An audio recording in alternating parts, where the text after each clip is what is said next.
Bom dia, pessoal dos quartos anos, tudo bem com vocês? O vídeo de hoje eu venho trazer algumas explicações do nosso roteiro desta semana, do dia 30 de novembro até 4 de dezembro, na sexta-feira.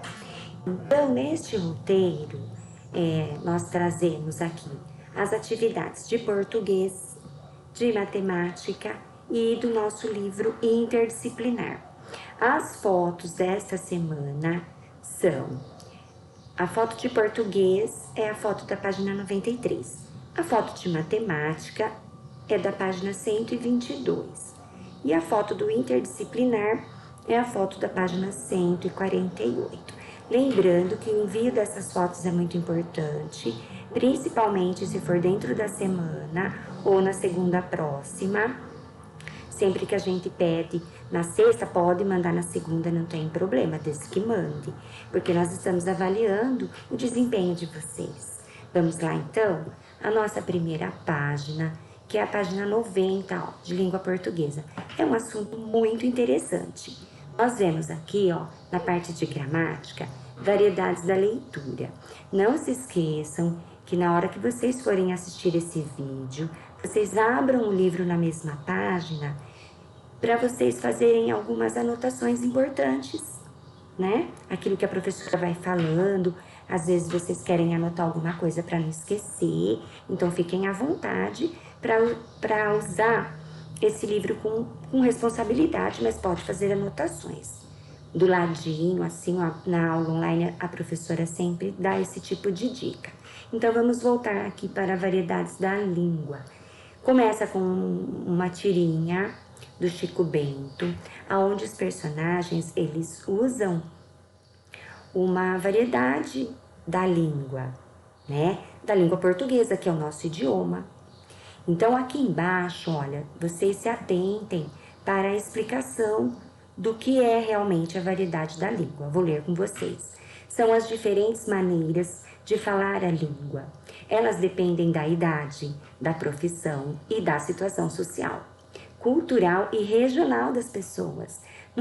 Nenhuma variedade é errada, pois todas permitem a comunicação. É o que eu comentei na aula de ontem sobre a regionalidade, né?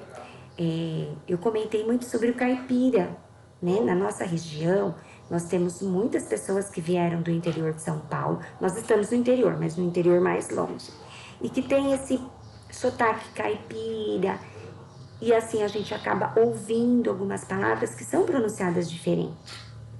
Então, isso caracteriza a variedade da língua. E não existe erro.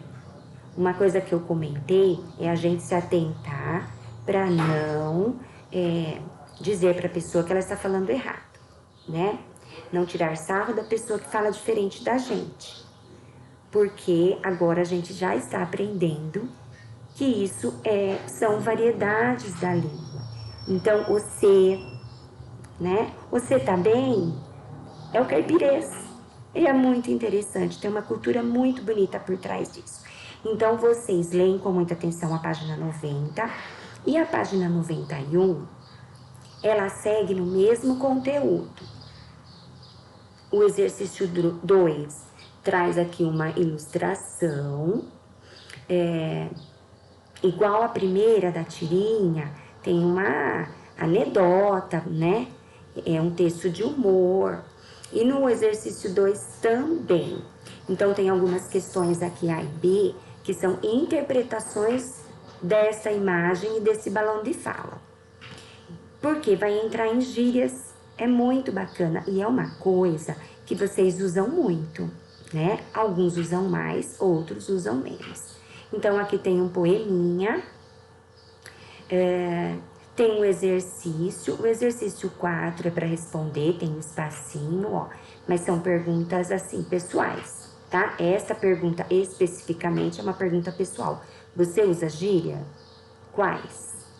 Bom, vamos para a próxima página, que é a 92. Nós vamos voltar em ortografia. Como eu disse ontem, esse assunto a gente já estudou no terceiro bimestre. Então, entra como uma atividade de revisão. Vocês leem novamente um pequeno texto. Olha, como é ser criança hoje. Para tratar do quê? Da acentuação das palavras paroxítonas. É bem simples, lembra que eu pedi para vocês colocarem no livro, aqui em cima, ó, da palavrinha paroxítonas, já colocar um lembretinho, escrito penúltima, que é quando a penúltima sílaba da palavra, ela é tônica, ela é mais forte. Fica mais fácil para vocês gravarem. Aqui tem alguns exercícios muito parecidos com aqueles exercícios que nós já trabalhamos no terceiro bimestre. Isso aqui é muito simples para vocês. A página 93, que é a página da foto, traz alguns exercícios muito interessantes. O 3 é para relacionar. Eu havia comentado ontem que não é xizinho. Prestem atenção no enunciado. Assinale é uma coisa, relacione é outra, tá? Então tem aqui os 3 números, que poderiam ser letras, mas é esses números que vocês vão usar para relacionar aqui, ó. Vocês vão descobrir que tipo de paroxítona é cada palavrinha de cá, tá bom? O 4, copie as palavras paroxítonas acentuando-as se necessário. Então, você vai copiar as palavras nessas 2 linhas. Nós temos 12 palavrinhas aqui. E a hora que você estiver copiando, você vai acentuar somente as palavras que têm acento. O exercício 5 é para desembaralhar essas sílabas, é muito legal. E acentuar se preciso. De língua portuguesa, pessoal, tá muito simples essa semana. Nós temos certeza que vocês, ó, vão dar um show. Vamos para matemática. Matemática é a partir da página 120. E já começa com um texto, o título é muito interessante, ó. A matemática me ajuda a ser uma pessoa que valoriza e respeita a cultura dos povos indígenas. Eu gostaria de chamar a atenção de vocês que o texto que vem no livro de língua portuguesa, ele tem muito a ver com os textos do livro interdisciplinar. Lá nós estamos abordando a cultura indígena, né? E o contato que os indígenas tiveram com os europeus quando chegaram ao Brasil, quando invadiram o Brasil. Então tem muito a ver. Eu acredito que é um assunto que ainda está na cabecinha de vocês, vai ficar fácil. Vocês vão ler este texto e na página 121 vocês vão interpretar. Aqui é interpretação de texto. Leem com muita atenção, porque não é a página da foto, mas assim, é uma página fácil. Para quem ler o texto com atenção, vai conseguir responder bem bacaninha. E quem tiver dúvida já sabe, chama a gente. Agora, na página 122, que é a página da foto, olha, até chamei a atenção ontem na aula, tem a bicicletinha, é a página da foto. Compreender informações. Esse tipo de atividade, ele vem bem no final do capítulo, de vários capítulos do livro, porque ela vem como um resumo. Então, nós já trabalhamos esse assunto em outras unidades, até mesmo antes da gente começar o livro, quando a gente elaborava as apostilas, a gente já entrou nesse assunto de possibilidades. Uma coisa que eu quero chamar a atenção de vocês é sobre a palavra possibilidade, a gente entender como chance, né? Quantas possibilidades eu tenho de ser sorteada na Mega Sena? Se 1 milhão de pessoas apostaram na Mega Sena, 1 milhão, eu tenho uma chance em 1 milhão. Então, aqui, olha, possibilidades. Vamos para a leitura do texto que é mais simples. Na escola em que a Ana estuda, estão rifando uma bicicleta. A rifa tem 100 números. Já grifa o 100. E somente um será sorteado. Então, a chance de quem comprou uma rifa, ela só tem uma chance. Ela só comprou um número de rifa. Então, aqui, olha, Ana comprou 3 números dessa rifa e Adriano 4. Então, aqui as perguntas, se eu for explicar todas as perguntas, eu vou ter que dar a resposta, porque são perguntas muito simples. Então, eu vou dar um exemplo. Aqui, junto com a Ana e o Adriano, se eu tivesse comprado 5 números, quais seriam as chances de eu ganhar essa bicicleta? Eu tenho 5 chances. Então, vocês leem com muita atenção e respondam. Essa página, né, repetindo, é a página da foto. Vamos para 122, que continua na possibilidade. E é muito interessante que o exercício A, aqui do 2, é muito bacana, porque vocês vão apenas completar as possibilidades. Vocês vão ver qual número. Aqui a gente já trabalhou, que chama combinação. A autora do livro combinou os 4 números de todas as formas, que é o número 6, 7, 8 e 9. E faltam 5 combinações para terminar. Essas combinações vocês deverão descobrir. E aí respondam a B, a C e a D, que são perguntas do exercício 3. Não precisa ficar voltando, procurando nada lá atrás. Essa página é muito tranquila também. Agora, eu vou para o Inter, porque ultimamente os nossos vídeos têm ficado longos, com 25 minutos, 30. E a gente está percebendo que os alunos não assistem o vídeo todo, porque cansa, né? Fica um pouco cansativo para a idade de vocês. Então, hoje eu vou dar uma acelerada. E vocês, quando tiverem dúvida daquilo que eu não expliquei tão bem, né? Com tantos detalhes, vocês me procuram no WhatsApp, e os alunos do quarto A e do quarto B procurem a professora Sueli e a Fátima. Vamos lá, então. Na página 146 do interdisciplinar, a gente já começa falando de o êxodo rural, porque a gente estava falando nos textos anteriores sobre a imigração. O que é a imigração? É as pessoas que vieram para o Brasil de outros países, ou as pessoas que vieram de Americana de outras cidades. É bem interessante isso.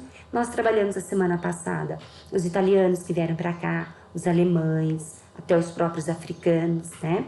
Então agora a gente vai falar de um assunto um pouquinho mais aprofundado, que é o êxodo rural, que é uma certa migração dentro do próprio país. Olha aqui, o êxodo rural, a intensa migração de pessoas do campo para a cidade. Então, quando as pessoas saem do campo, que é a zona rural, que é a área rural, e vêm para a cidade em busca de melhores condições de vida, em busca de um trabalho diferente, melhor. Quando a pessoa sai do campo e vem para a cidade, isso é chamado de êxodo rural. O texto está bem explicadinho, tem também 2 quadros aqui que explicam bem. E as questões dessa página, não é a página da foto. As questões dessa página, olha, a A e a B vocês escrevem no próprio livro. E a C é para vocês pensarem.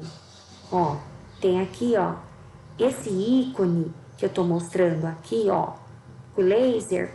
Esse ícone é o ícone da conversa, que vocês já sabem que se nós estivéssemos em sala de aula, nós conversaríamos a respeito dessa questão. E aí vocês pensam sobre ela. Essa C não precisa escrever nem no caderno. Vamos para 147. Olha, novamente um exercício interdisciplinar que envolve um pouquinho de matemática, que são os gráficos de pizza. Então aqui na 12, o que é êxodo rural, você vai ler o texto novamente para poder responder. E no 13, vocês vão observar os gráficos. Essas 3 questões, menos a D também é do gráfico, mas olha o balão, o ícone. Aqui é apenas uma conversa. Claro, você pode conversar com alguém que esteja ajudando você a entender a atividade, né? Você pode compartilhar essa questão com o pessoal de casa, se você puder. Na 13, nós temos 3 exercícios escritos.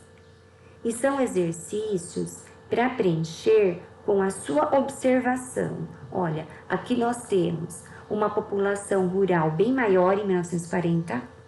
Então, lá em 1940, que como eu disse na aula, deve ser a fase aí que os seus bisavós viveram, porque como eu já falei, vocês são muito novinhos, então os avós de vocês são muito jovens ainda, né? Então, talvez, quem tem bisa, quem tem biso, eles tenham vivido nessa época aqui, ó, 1940. Então, em 1940, a população rural, que é essa laranjinha, era muito maior. E a população urbana, ó, azulzinho, bem menor, 31% apenas. Então, observem muito esse gráfico para responder essas duas questões. Já em 2015, olha como se inverteu, que bacana, né? Bacana por um lado, porque aí as cidades ficaram super populosas, né? E aí falta infraestrutura e tem uma série de questões que o ano que vem, como eu venho falando toda semana, o ano que vem a gente vai voltar em todos esses assuntos. Claro, de uma maneira também dinâmica. Então, aqui o que a gente pode perceber em 2015, ó, que vocês já tinham nascido, que a população urbana é muito maior. É muito maior. E olha a população rural aqui. Eu tô levantando porque eu não enxergo. 15% só das pessoas moram no campo, né? Que trabalham no campo e vivem no campo. Então, observando bem esses dois gráficos, vocês vão responder a 147. Vamos para a próxima, 148. É a página da foto. O pessoal me questionou ontem, professora, no roteiro, em cima estava que você queria a página 48, embaixo estava que você queria a página 47. Logo que uma aluna me alertou, eu já mandei um recadinho no grupo, me desculpando que foi um erro meu mesmo, na pressa. A gente quer postar dentro do horário e acabei que não corrigi a parte de baixo. Mas lá em cima está a página 48 no roteiro, vocês podem ver. E eu comentei também na aula online. Então, aqui, ó, página 48. Por que eu escolhi a 48 em vez da 47? Por que nós mudamos de ideia? Porque na 47 é uma análise de gráfico e vocês já fizeram análise de gráfico a semana passada, retrasada. Há 15 dias atrás, vocês fizeram uma atividade, não, a semana passada do Inter. Lembra dos povos que migraram para o Brasil? Os alemães, os japoneses, os italianos. Essa atividade já era de gráfico. Então, para não ficar duas atividades repetidas, a professora mudou de ideia em tempo, né? Foi bem na segunda-feira. Então, vamos lá. 48, rapidinho, vai falar da produção de café e da industrialização. Então, a produção de café vai falar das grandes fazendas de café. Nas aulas online, quem tem a oportunidade de acompanhar pelo Google Meet, eu tenho falado muito das fazendas de café, né? Que é um projeto nosso para o ano que vem. Então, leem o texto, ó. Tudo começa a partir dos anos 1900, que o café, ele era o principal produto exportado, né? Porque as pessoas tomam muito café. Então, vocês leem. E, por ser a página da foto, eu vou mostrar para vocês aqui, olha, exercício 14, que é muito legal. Ele é muito bacana. Mas tem que prestar muita atenção, porque você vai completar essas 5 frases que eu tô mostrando aqui com o laser. Completar com o quê? Com as palavras deste quadro. Olha, eu tenho 8 palavras aqui. Então, esses dias me perguntaram, olha, professora, pode repetir palavra? Não. Não pode. 1, 2, 3, 4, 5, 6, 7, 8. Porque eu tenho 8 espaços e 8 palavras. Então, o que o autor propõe aí? Que você consiga encaixar as palavras nas respectivas linhas e que o texto tenha sentido. Então, se você jogar qualquer palavra, leia com calma para ver se a frase faz sentido, se a frase está de acordo com esse texto. Combinado? Vamos para 149. Aqui vai falar da industrialização um pouquinho, continuando, página 148, porque fala a gata chegou, minha gatinha. Aqui vai falar da industrialização, do início, né? De como foram criadas as primeiras indústrias lá no início do século XX. E essa industrialização tem tudo a ver com o êxodo rural, porque quando começa a aumentar muito as indústrias na cidade, na área urbana, as pessoas veem uma possibilidade de melhorar de vida. Então as pessoas começam a deixar o campo e ir para a cidade em busca de trabalho. Aqui tem as questões 15 e 16, são escritas, leem com muita atenção e olha a dica que eu dou toda semana. Escrevam frases, leiam o que vocês escreveram. A primeira avaliação não é da professora, a primeira avaliação da atividade é de vocês.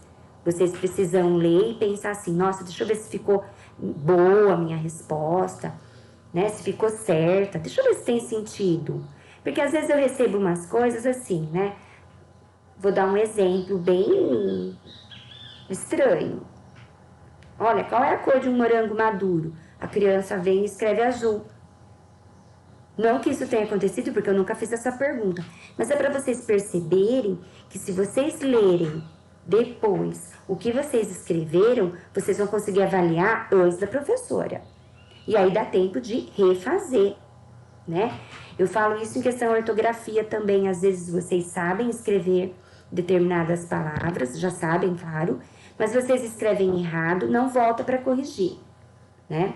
Não dá pra gente fazer uma correção de uma frase sem ler. Então eu peço que vocês, depois que vocês responderem as questões, dá uma lida, vê se tá tudo legal, vê se a letra tá, né, legível, se as professoras vão conseguir ler, se a foto ficou com foco, tá? Essa é outra dica. Gente, eu termino por aqui porque vai ficar, né? Já está ficando muito longo o nosso vídeo. Então, essa semana são essas atividades para as 3 matérias que a gente trabalha toda semana. Qualquer dúvida, nos chamem no privado e a gente vai se falando. Fiquem com Deus, sintam-se abraçados pelas 3 professoras. Eu, professora Andréia, professora Sueli e professora Fátima. Fiquem com Deus. Beijo!